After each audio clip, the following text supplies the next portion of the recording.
El título del sermón de hoy es El reino inconmovible de Dios y su Rey Jesucristo. Este Salmo 2 junto al Salmo 1 forman parte de la instrucción al Salterio, o de la introducción al Salterio, mejor dicho. Y mientras que el Salmo 1 enfatiza la primacía de la palabra de Dios, el Salmo 2 enfatiza la primacía del Rey divino. El Salmo 2 es clasificado como un salmo real, pues se cree que tenía el objetivo de ser usado para celebrar la coronación de los reyes de Israel, los descendientes de David. Pero últimamente este salmo encuentra su cumplimiento en nuestro Señor Jesucristo.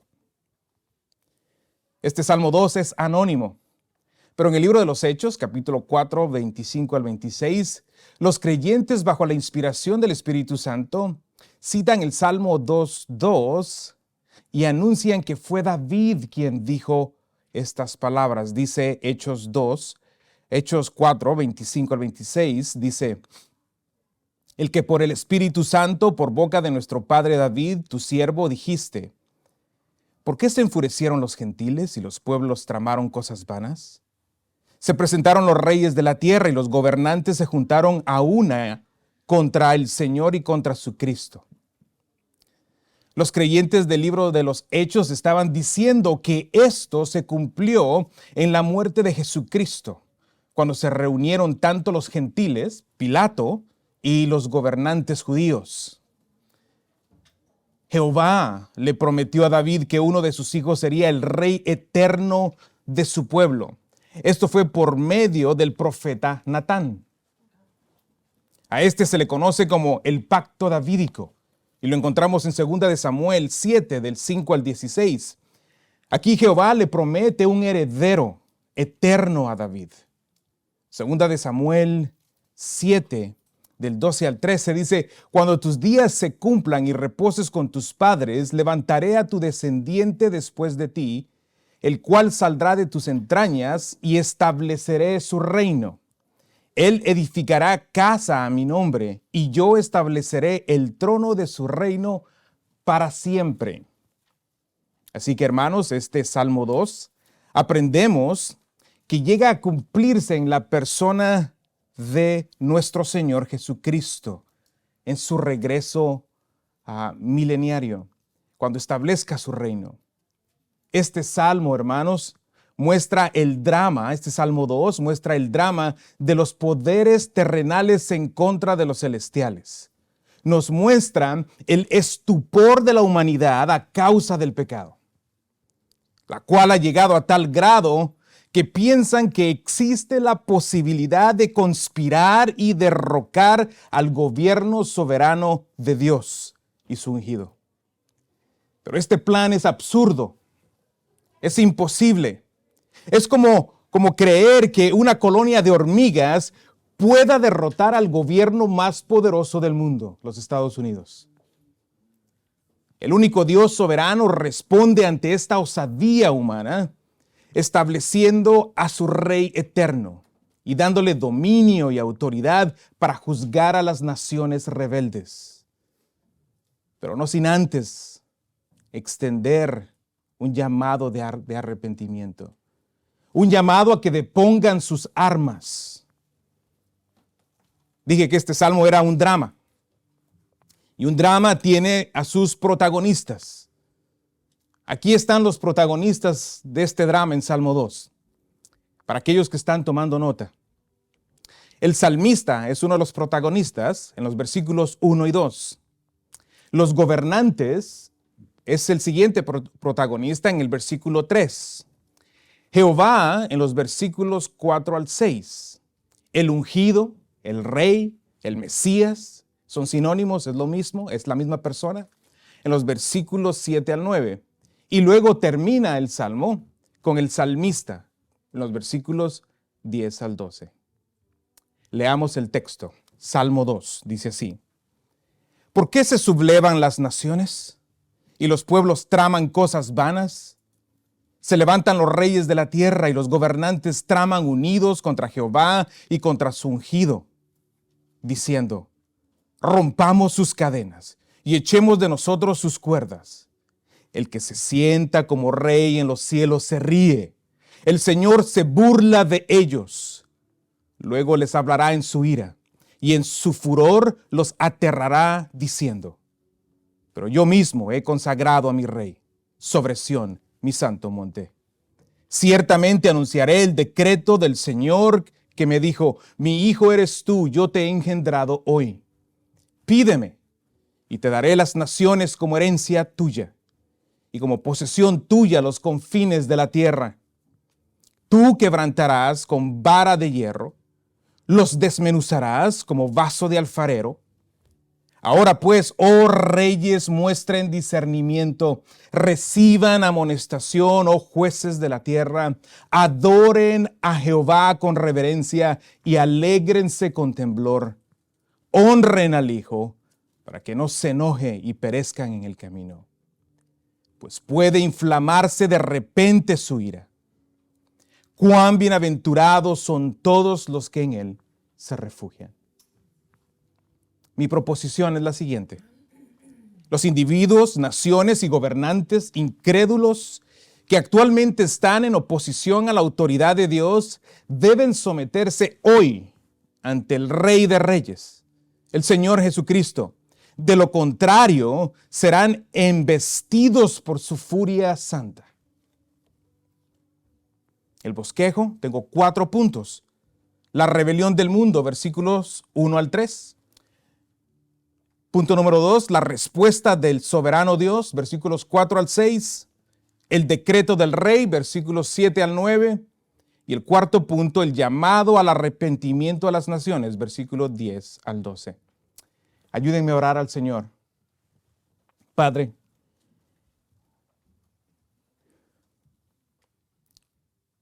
este pasaje debería hacernos temblar.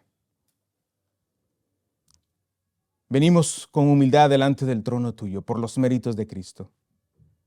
Ayúdame, Señor, a exponer tu palabra de manera fiel. Ayuda a mis hermanos, a los que están dentro de nosotros oyendo tu palabra, y perfora sus corazones, Señor, con ella. Haz que sus piernas tiemblen ante tu majestad, y que nuestras voluntades sean sometidas a ti para tu gloria. Ayúdanos, Señor. Ayúdame a poder explicar tu palabra y a mis hermanos a entenderla. Danos iluminación, te pedimos. En el nombre de Jesús. Amén. Encabezado número 1, la rebelión del mundo, versículos 1 al 3. Versículo 1, ahí podemos ver las naciones. El pasaje dice: ¿por qué se sublevan las naciones y los pueblos traman cosas vanas? En este versículo 1, el salmista inicia con una pregunta para saber del por qué las naciones, es decir, los gentiles, se sublevan. Es decir, por qué las naciones se están comportando violentamente. ¿Por qué están airados? La traducción de la Biblia, la LSB, lo traduce así: ¿por qué se enfurecen las naciones? Los individuos de las naciones están enfurecidos, airados, al punto que se sublevan en una rebelión contra Dios. Y la segunda estrofa del versículo 1, véala ahí conmigo, repite la misma idea, pero añade más información. Podemos decir que esta revuelta es una revuelta organizada, planeada. Hay gentes de diversas naciones organizándose para esta rebelión masiva en contra de Dios. Estos traman. Esto es conspirar. Esto es planear secretamente algo malvado. Noten el contraste. Esta es la palabra en hebreo hagá, que en el Salmo 1 es usada con respecto al justo, el cual medita en la palabra de Dios. Hagá es meditar. Así que mientras el justo medita en la autoridad de la palabra de Dios, los impíos, las naciones impías, meditan, pero en cómo rebelarse ante la autoridad de Dios. Pero todo esto no tiene sentido. Sus planes están destinados al fracaso. Es en vano lo que están tramando. Su conspiración es fútil. No producirá los resultados deseados. Algo fútil es algo que carece de fundamento. Es algo inútil. Es algo sin sentido. No producirá los resultados deseados. Es una locura. Eso es lo que es. Por esto mismo el salmista inicia preguntándose, ¿por qué? Esto no va a prosperar. Sus planes están destinados al fracaso. Mas, sin embargo, estos seguirán adelante con ellos. Y no solo las naciones han perdido la cordura, sino también sus gobernantes. Vea conmigo el versículo 2. Se levantan los reyes de la tierra y los gobernantes traman unidos contra Jehová y su ungido.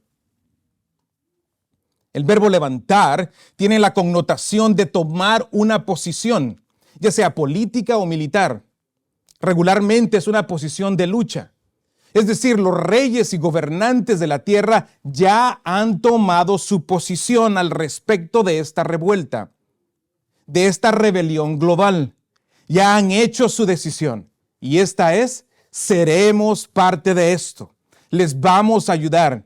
Cuenten con nuestros recursos. Esa es la posición de los gobiernos, de los reyes. Y no solo los reyes, sino los gobernantes. Ambas potencias, económicas y militares, se ponen de acuerdo, unen fuerzas. Tal vez estas naciones ni siquiera se llevan bien entre sí, pero por esta causa se unen, tienen un enemigo en común. Este es Jehová y su ungido. La palabra hebrea para ungido es Meshiach, que se traduce como Mesías. Desde aquí comenzamos a ver y reconocer los matices mesiánicos de este salmo. La rebelión, hermanos, es en contra del Mesías, el ungido de Jehová. Hermanos, esto no es nada más y nada menos que el mundo rebelándose en contra de la autoridad de Dios. Esto es la depravación total de los hombres, la cual no quiere someterse a la autoridad de Dios. ¿Y cómo sabemos eso? Véalo conmigo ahí en el versículo 3. Esta es su posición, la posición de los gentiles y los gobiernos. Dice, y aquí, por cierto, en el drama del Salmo 2, comienzan a hablar los gobernantes. Aquí en este pasaje comienzan a hablar los gobernantes. Ellos dicen, rompamos sus cadenas, echemos de nosotros sus cuerdas. Esta es la razón por la que están furiosos y se atreven a confabular contra Jehová y su ungido. Los individuos de cada nación, como sus gobiernos, se sienten prisioneros de la autoridad de Dios. Estos están siendo limitados, restringidos por ella y quieren su libertad. De esta manera lo harán lo que mejor les parezca sin la más mínima reprimenda. Quieren romper las cadenas que les esclavizan a la autoridad de Dios. A este punto ya han decidido que tienen que hacer algo para ser libres de la autoridad de Jehová y de su ungido. Esta es la actitud de nuestro mundo actual, hermanos, donde tanto la sociedad como los gobiernos rechazan lo establecido por Dios en su palabra. Estos son los que quieren redefinir el matrimonio, pues no les gusta la definición que Dios ha hecho de él. Estos son los que quieren redefinir el género de una persona, la masculinidad, la feminidad, la crianza de los hijos, la autoridad de los padres sobre los hijos, cuándo la vida da inicio, cuándo la vida termina. Estos son los grupos LGTB, las feministas, los machistas, los humanistas. A ninguno de estos les gusta estar bajo la autoridad de Dios expresada en su palabra, pues va en contra de ellos. Pero no tendrán éxito. Salmo 21:11 dice, aunque intentaron el mal contra ti, fraguaron una conspiración, no prevalecerán. Esta declaración nos lleva a mi segundo encabezado, encabezado número 2. La respuesta del soberano Dios. Versículos 4 al 6.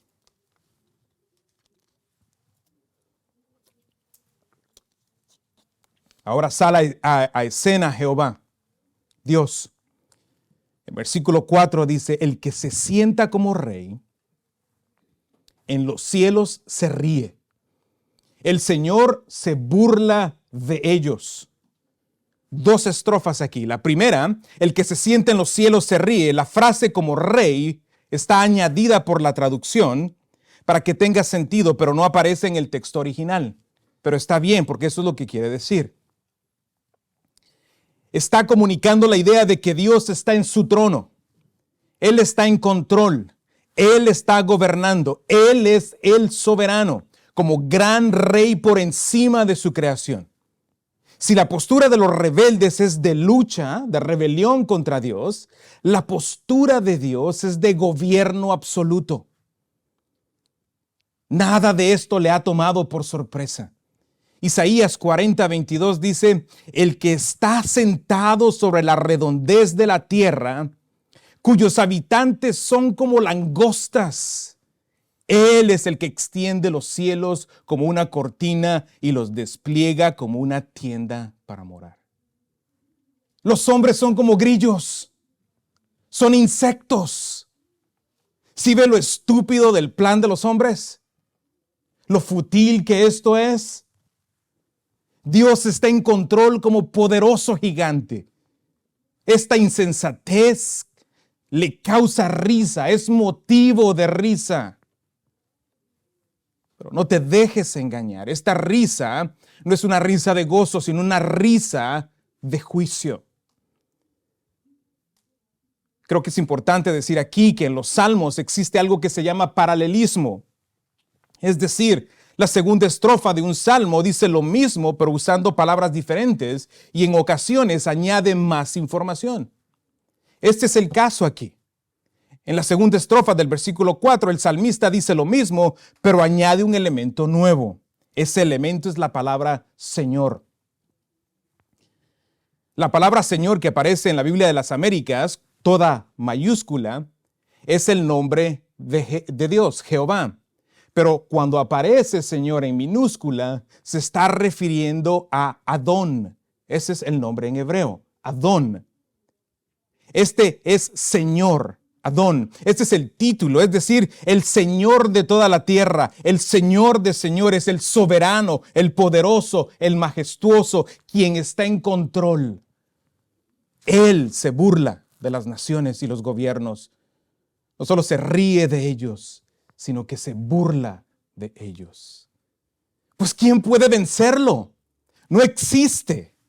No existe alguien que pueda hacerlo. Ni todas las naciones juntas, con todo su poderío, pueden contra Adonai, contra el Señor. El mundo se ha vuelto loco si cree que su rebeldía quedará impune, si cree que pueden derrocar a Jehová y a su ungido. Tú te has vuelto loco si crees que vas a salirte con la tuya en tu rebeldía. No puedes.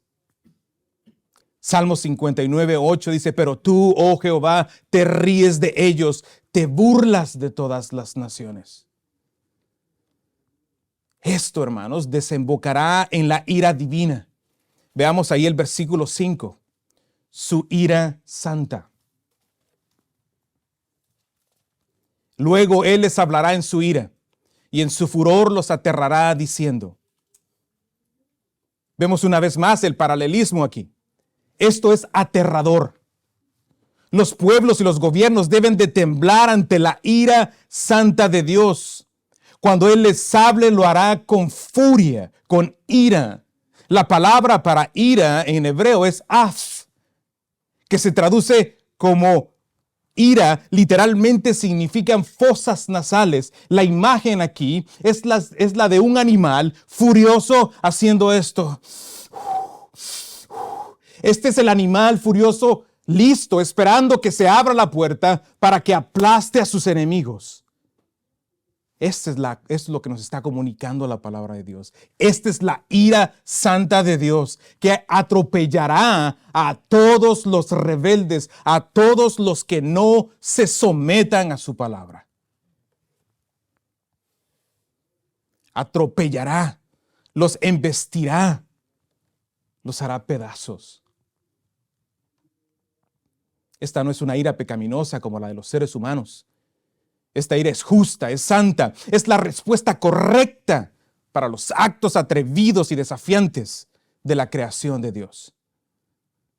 El polvo, el barro, ha levantado su puño contra Dios en desafío y responde Dios de manera correcta, de manera adecuada, con ira, con furia, la cual arrastrará a sus enemigos al mismo infierno, donde por la eternidad experimentarán esa ira. Salmo 21:9 dice, los harás como horno encendido en el tiempo de tu enojo. Jehová en su ira los devorará y fuego los consumirá. Salmo 76:7 dice, tú, solo tú, has de ser temido. ¿Y quién podrá estar de pie en tu presencia en el momento de tu ira? Y esto lo vemos en Apocalipsis 19:15. Aquí vemos a Jesucristo reinando, que dice, de su boca sale una espada afilada para herir con ella a las naciones y las regirá con vara de hierro. Él mismo pisa el lagar del vino, del furor, de la ira de Dios Todopoderoso. Este es Jesucristo, el Rey de Jehová, juzgando a las naciones rebeldes con su palabra y descargando la ira de Dios sobre ellos. El texto dice, les hablará en su ira. Y lo que Dios tiene que decir los hará temblar hasta los tuétanos. Los aterrará. Vea conmigo el versículo 6. Pero yo mismo he consagrado a mi rey sobre Sión, mi santo monte. Ve el contraste. Pero yo mismo. Esta declaración divina está en contraste con la declaración de los pueblos y gobiernos que están confabulando contra Jehová y su ungido. Es como decir, ustedes pueden estar planeando todo lo que quieran, pero en cuanto a mí, dice Jehová, yo mismo he establecido a mi rey. Jehová mismo ha puesto a cargo, esto es lo que consagrar significa, ha puesto a cargo, ha establecido a su rey. Y ciertamente este salmo era usado para la coronación de reyes en Israel, como ya mencioné, y ciertamente los reyes de Israel eran establecidos por Dios de manera providencial y soberana. Pero el rey que habla aquí tiene su cumplimiento profético en la persona de Jesucristo. Note el tiempo del verbo. No dice consagraré, sino que he consagrado. Ya ha sido puesto a cargo el rey. ¿Dónde? Sobre Sión, mi santo monte. El monte Sión es emblemático, es especial. Aquí es donde se adora y se alaba a Jehová, de donde Él reina. Salmo 48:1. Grande es Jehová y muy digno de ser alabado en la ciudad de nuestro Dios, su santo monte. Es también donde Él habita. Salmo 132:13, porque el Señor ha escogido a Sión, la quiso para su habitación. Es aquí donde el rey establecido por Jehová reinará. Miqueas 4:7, haré de la coja un remanente y de la perseguida una nación fuerte. Este es Israel. Y el Señor reinará sobre ellos en el monte Sión desde ahora y para siempre. Este pasaje proféticamente está hablando de Cristo. Isaías 24:23 dice, entonces la luna se abochornará y el sol se avergonzará, porque el Señor de los ejércitos reina en el monte Sión y en Jerusalén. Todos estos pasajes del reino, del rey soberano, encuentran su cumplimiento en el Rey Jesucristo, no en un rey humano. Este rey fue prometido a David por labios de Jehová. La segunda persona de la Trinidad, el gran Rey, nuestro Señor Jesucristo, reinará desde Sión. Allí volverá y plantará sus pies. Revelaciones o Apocalipsis 14:1 dice: miré que el Cordero estaba de pie sobre el monte Sión, y con él 144,000 que tenían el nombre del Cordero y el nombre de su Padre escrito en la frente. Aquí ya está reinando Cristo, y esto será de bendición para los creyentes, para aquellos que están bajo su señorío. Pero este reinado será de miedo, de terror para los pueblos rebeldes y sus gobiernos. Ahora, en este drama es el turno de hablar del Mesías, el Rey, el ungido. Veamos el tercer encabezado, el decreto real del Rey. El decreto real del Rey. Vamos a ver los versículos 7 al 9. En el versículo 7 vemos el Rey y su relación con Dios. El Rey y su relación con Dios, en el versículo 7. Ciertamente anunciaré el decreto de Jehová que me dijo: mi hijo eres tú, yo te he engendrado hoy. En la primera estrofa, el Rey anuncia el decreto de Jehová con respecto a su reinado. Es por orden divina que el Rey reina. Cuenta con el respaldo de Dios. En otras palabras, su reino es legítimo. En la segunda estrofa nos comunica su relación con Jehová. Dice: mi hijo eres tú. ¿Cuándo le dijo esto? Vaya conmigo a 2 de Samuel, capítulo 7. Vamos a ver los versículos 12 al 14. 2 de Samuel 7, 12 al 14 dice: cuando tus días se cumplan y reposes con tus padres, levantaré a tu descendiente después de ti, el cual saldrá de tus entrañas, y estableceré su reino. Él edificará casa a mi nombre, y yo estableceré el trono de su reino para siempre. Yo seré padre para él, y él será hijo para mí. Este es el pacto davídico, donde Jehová le promete a David que uno de sus descendientes será rey eterno, y que el mismo Dios establecerá su reino, a quien Dios llamará su hijo. Esto va más allá de los descendientes terrenales del rey David. Esto encuentra una vez más su cumplimiento exacto en nuestro Señor Jesucristo, el Hijo de Dios. Para probar esto, déjeme darle un ejemplo. El libro de Hebreos apunta a la superioridad de Jesucristo. Jesucristo es superior a Moisés, es superior a los ángeles.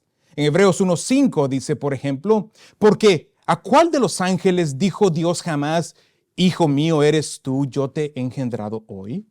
Y otra vez: yo seré para él padre y él será hijo para mí. Esto no se lo ha dicho Jehová a nadie, sino solo a Jesucristo. Por eso Él es superior. Hermanos, quien está hablando en el versículo 7 es nuestro Señor Jesucristo mismo, dando el testimonio que Él es el Rey designado por Dios para reinar un día aquí sobre la tierra, en su reino milenial. Esta es la relación de Dios con su Hijo. En la segunda parte de la estrofa del versículo 7 dice: yo te he engendrado hoy. Y ciertamente esta frase presenta retos. Y en mi estudio de este pasaje, quien lo explica de manera muy clara y convincente bíblicamente es el Dr. Phil Johnson, el director de Grace to You. Y no solo lo explica bien, sino que estoy de acuerdo con lo que él dice. Así que mi explicación que voy a dar a continuación está salpicada con sus ilustraciones. Ya hemos establecido que Jesucristo es el Rey. Veamos qué es lo que no significa yo te he engendrado hoy. No significa que la segunda persona de la Trinidad fue creada. No hubo un tiempo en que Dios el Hijo comenzara a existir. Este es el error de los testigos de Jehová. Ellos dicen que Cristo es creado. Pero no es así. Al hacer una exégesis cuidadosa del texto, encontramos lo contrario. Cristo es eterno, es igual al Padre. La Biblia es extremadamente clara al respecto. Por darles un ejemplo, Juan 1:1, él dice, en el principio ya existía el verbo y el verbo estaba con Dios y el verbo era Dios. Este pasaje habla de la preexistencia de Cristo, de su eternidad. Es igual a Dios. Entonces, ¿qué significa ser engendrado? Y ahora voy a ser un poco técnico y le pido que me ponga atención. La palabra engendrado viene de la raíz hebrea yalad, que tiene la idea de procrear o engendrar. Por ejemplo, en Ruth 4:22 dice que Isaí fue el padre de David. Padre viene de la raíz yalad. Pero padre no se dice, en hebreo no se dice yalad, sino ab. Básicamente lo que está diciendo Ruth 4:22 es que el padre de David es su procreador. Ahora, en el Nuevo Testamento, en Hebreos 1:5, que ya lo cité, el autor está citando directamente Salmo 2:7. Aquí aparece la palabra engendrado. Leámoslo una vez más, Hebreos 1:5. Si puede ir para ahí conmigo. Dice, porque ¿a cuál de los ángeles dijo Dios jamás, hijo mío eres tú, yo te he engendrado hoy? Engendrado viene de la raíz griega monógenes, que quiere decir unigénito, único en su especie. Se usa esta palabra en el Nuevo Testamento para referirse siempre a hijos únicos. Por ejemplo, Lucas 7:12, 8:42 y 9:38, todos en Lucas, todos estos se refieren a hijos únicos. En Juan 3:16, un pasaje súper conocido por nosotros, dice, porque de tal manera amó Dios al mundo que dio a su Hijo unigénito, para que todo aquel que en él crea no se pierda, sino que tenga vida eterna. Es decir, tanto engendrado como unigénito vienen de la misma raíz griega y son su equivalente de la palabra hebrea yalad, que significa engendrar. En otras palabras, decir que Jesucristo es engendrado por el Padre es decir que Él es único, que es de la misma especie que Dios.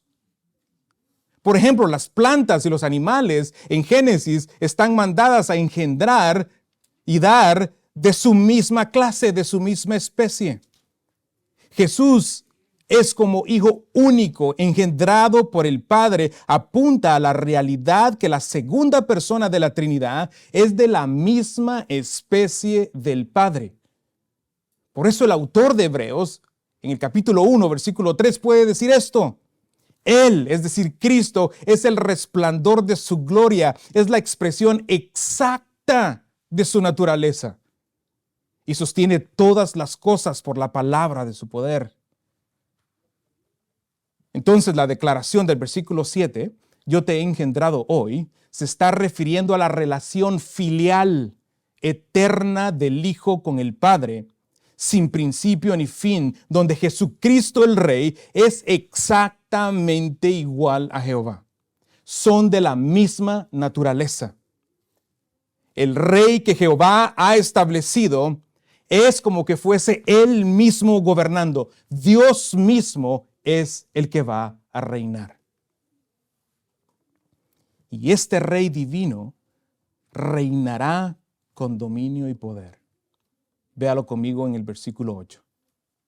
El Rey y su dominio. Pídeme y te daré las naciones como herencia tuya. Estoy de regreso en Salmo 2, versículo 8. Pídeme y te daré las naciones como herencia tuya y como posesión tuya los confines de la tierra. Note el mandato, pídeme.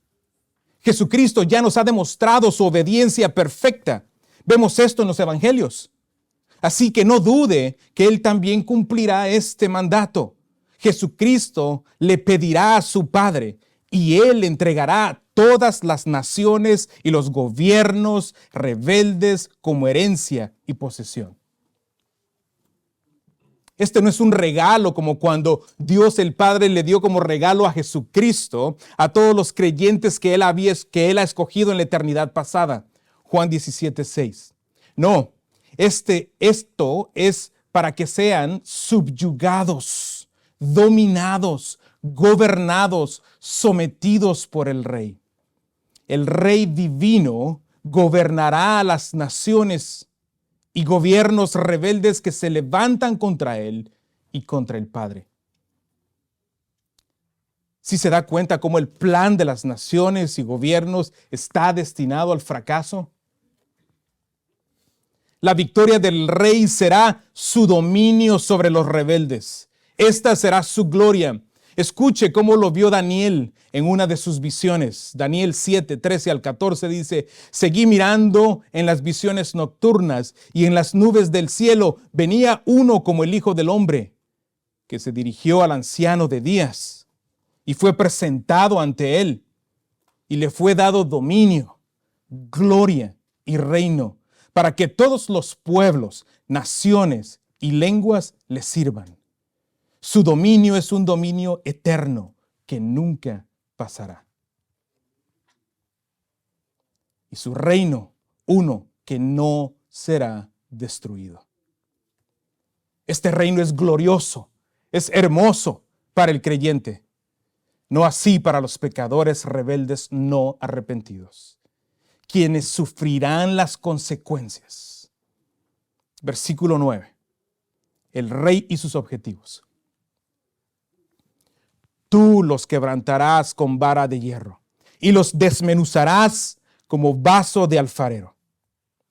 Esta es la imagen de destrucción total. Es hacerlos añicos.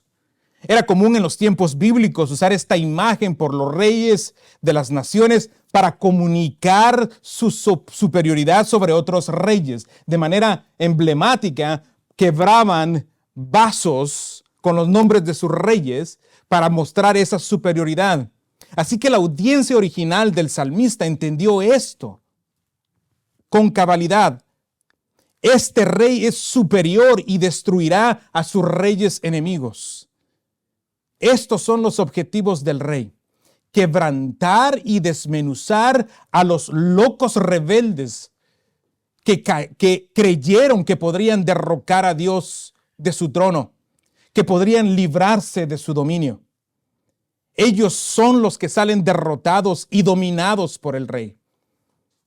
Es el Señor Jesucristo mismo quien lleva a cabo este juicio y no necesita ayuda. La vara de hierro es una figura literaria que comunica autoridad en las manos del rey, y los vasallos son sometidos a esta. Es irónico. Toda esta revuelta dio inicio motivada por el deseo de las gentes y gobiernos de ser libres de la autoridad de Dios. Y ahora, bajo el reinado de Cristo, serán subyugados bajo su autoridad. Sus planes fracasarán. Es obvio, el gobierno del rey no ha sucedido todavía, pero puedes estar seguro que sucederá.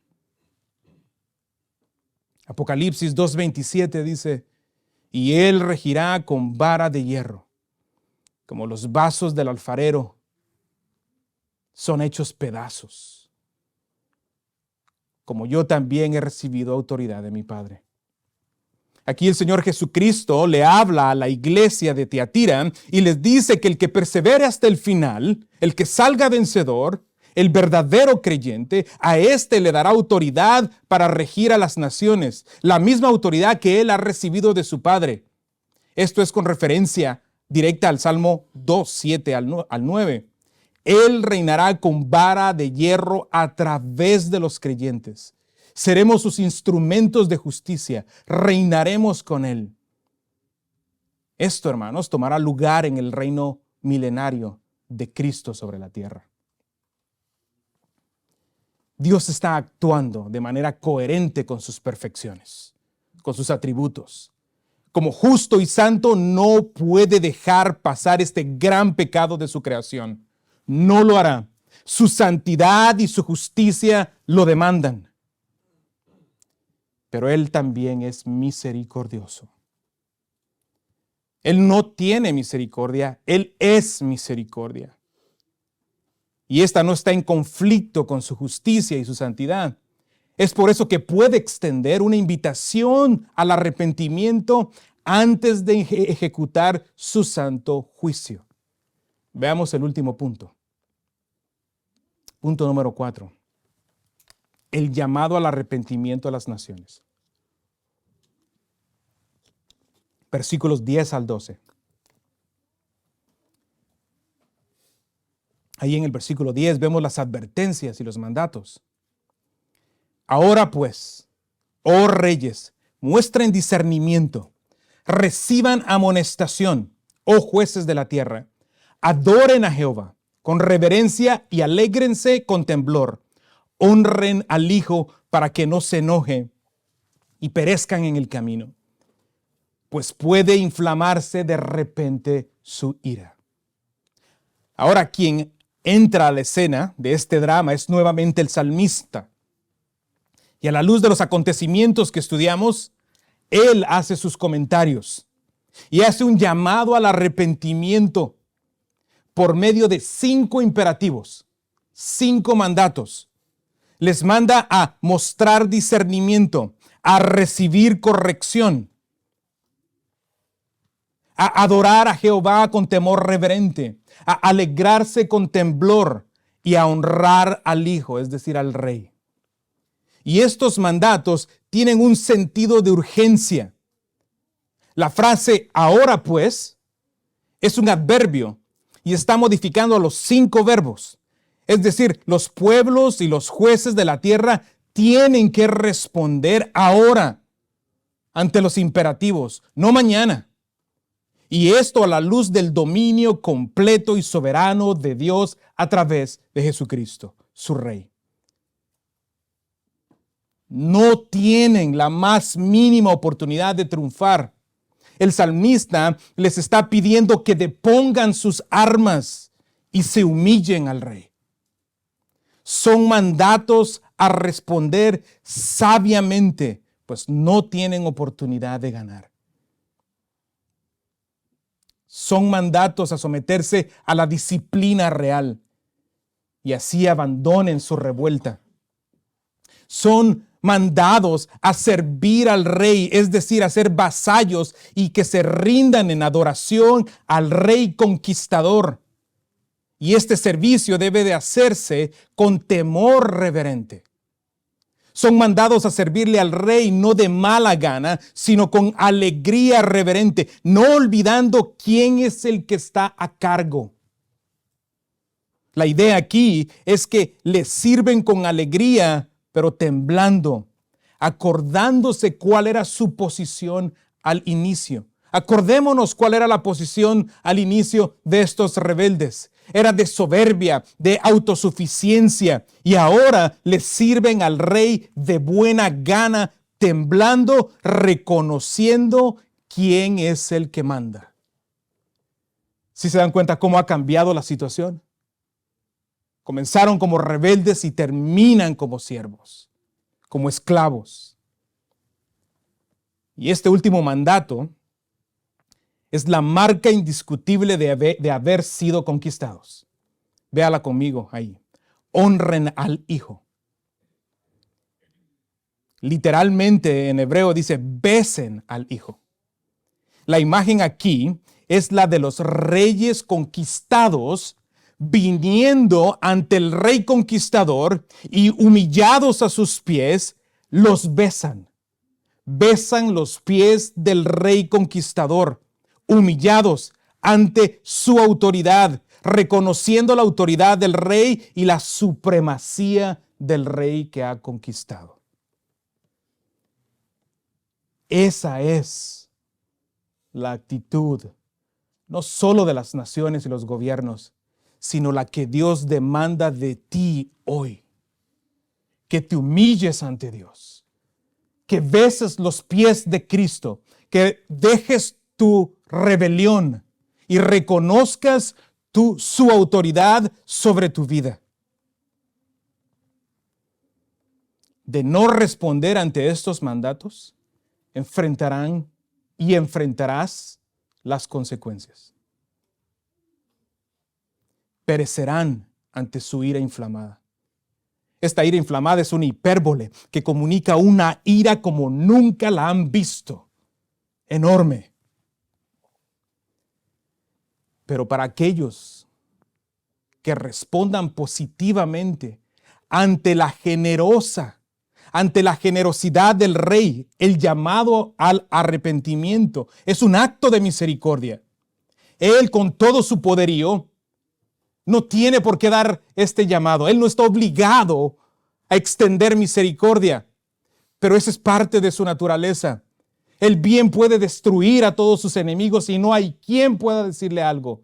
Pero en su misericordia extiende un llamado para ti, para que te humilles a Él. Y lo hace para sus enemigos. Si ellos responden, si tú respondes en humillación ante Jesucristo,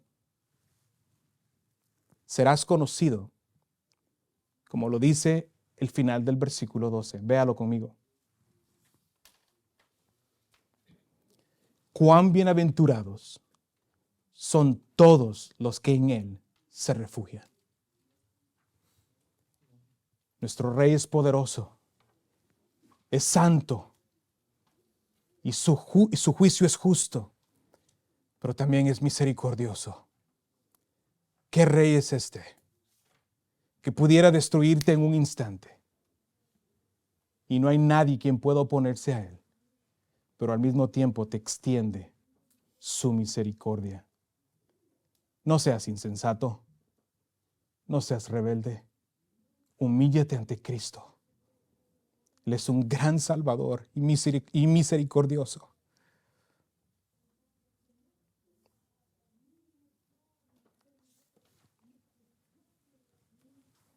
Los bienaventurados se refugian en Él. Este Salmo 2 termina como inicia el Salmo 1. Salmo 1 inicia diciendo la misma frase, cuán bienaventurados. Y el Salmo 2 termina diciendo la misma frase, cuán bienaventurados.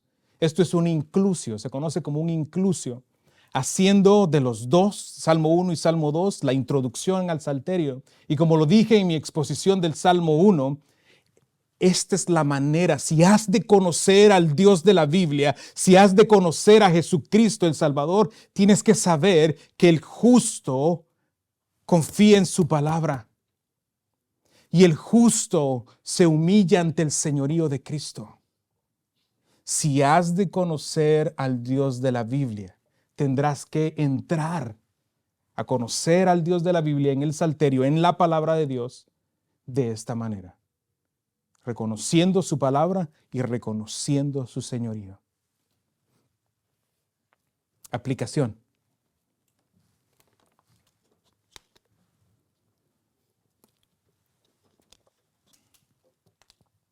Somete la totalidad de tu vida al Rey Jesús. Pues no tienes la mínima oportunidad de salirte con la tuya. No escaparás ileso de tu rebelión pecaminosa. Y para el cristiano, alégrate. Tu Rey es todopoderoso y vencedor. En su reino habrá paz, porque no habrá enemigos. Él los destruirá. Vive cada día a la luz de esta verdad. Considera tus problemas y angustias. Fíltralas a través de esta verdad. Estas angustias llegarán un día a su final, pues tu Rey Jesucristo limpiará toda lágrima de tus ojos. Concluimos entonces que las naciones rebeldes no tienen la menor oportunidad de ganar la batalla que están buscando. Lo mejor será que se arrepientan de su insensatez, que acepten la oferta de rendición del Rey de Reyes y Señor de Señores, y así pasen de ser condenados a ser bienaventurados. Tú que estás en rebelión contra Dios, ya viste lo que les pasará a los rebeldes. Humíllate y ven ante el Rey y Salvador Jesucristo hoy. Reconoce tu condición de pecador y cree en Él para la salvación de tu alma, y serás parte de su reino. Oremos. Oh Rey de reyes y Señor de señores, nuestros corazones tiemblan dentro de nosotros ante tu majestad, tu poderío. Es hermoso saber que serás nuestro Rey, que ya eres nuestro Rey, pero habrá un tiempo en esta tierra que vendrás y reinarás, y habrá justicia como nunca lo ha habido sobre la tierra. Pero qué hermoso saber que podemos llamarte Padre, que somos tus hijos. Gracias, Señor, por tal misericordia. Nosotros no somos diferentes de estos rebeldes. No somos mejores que ellos. Si hemos sido salvos es solo por tu gracia, es solo por tu misericordia. Nosotros merecíamos exactamente el mismo castigo, la misma ira, que fuésemos atropellados por tu ira, que fuésemos consumidos por tu ira, pues hemos pecado contra ti. Pero tú, en tu gracia y en tu misericordia, nos escogiste desde antes de la fundación del mundo, no por algo bueno que hubiese en nosotros, sino de tu propia voluntad. Y un día abriste nuestros ojos, destapaste nuestros oídos, nos hiciste nacer de nuevo y pudimos ver nuestra propia condición de pecado, pero al mismo tiempo vimos la gloria de Cristo como hermoso Salvador. Gracias, Señor. Ayúdanos a vivir a la luz de esta verdad del Salmo 2, para que tú seas glorificado y que nosotros seamos santificados. A ti y solo a ti, nuestro Rey Jesucristo, sea la gloria. En el nombre de Jesús. Amén.